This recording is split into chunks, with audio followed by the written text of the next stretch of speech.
বাংলাদেশে ভারত পাকিস্তান পন্থীর কোনো ঠাঁই হবে না বলে মন্তব্য করেছেন জাতীয় নাগরিক পার্টির আহ্বায়ক নাহিদ ইসলাম।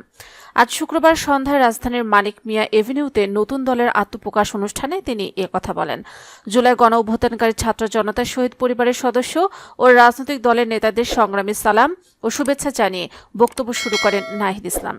তিনি বলেন, বাংলাদেশে ভারত ও পাকিস্তানপন্থী রাজনীতির ঠাঁই হবে না। আমরা বাংলাদেশকে সামনে রেখে, বাংলাদেশের জনগণের স্বার্থকে সামনে রেখে রাষ্ট্রকে বিনির্মাণ করব। আমরা সামনের কথা বলতে চাই, পেছনের ইতিহাস অতিক্রম করে সম্ভাবনার বাংলাদেশের কথা বলতে চাই।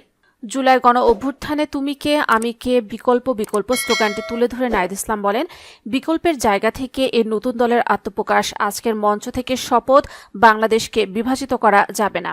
এরপর নাহিদ ইসলাম লিখিত বক্তব্য পাঠ করা শুরু করেন। জাতীয় নাগরিক কমিটি নাহিদের পাঠ করা ঘোষণাপত্রটি সাংবাদিকদের দিয়েছেন। তিনি বলেন, জুলাই 2024 এ ছাত্র জনতা বিপুল আত্মত্যাগের মাধ্যমে এক অভূতপূর্ব অভ্যুত্থানের মধ্য দিয়ে দীর্ঘ 1.5 দশক ধরে জেগে বসা ফ্যাসিবাদী সরকারের পতন ঘটিয়েছে। কিন্তু আমাদের স্মরণ রাখতে হবে, হাজারো শহীদের আত্মত্যাগের বিনিময়ে অর্জিত এই নতুন স্বাধীনতা কেবল একটি সরকার পতন করে আরেকটি সরকার বসানোর জন্যই ঘটেনি।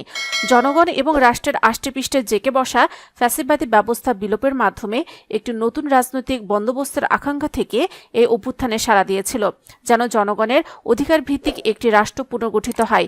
সে লক্ষ্য নিয়ে আমরা জাতীয় নাগরিক পার্টি প্রতিষ্ঠার ঘোষণা দিচ্ছি। এটা হবে একটি গণতান্ত্রিক, সমতা ভিত্তিক ও জনগণের প্রতিনিধিত্বকারী রাজনৈতিক দল।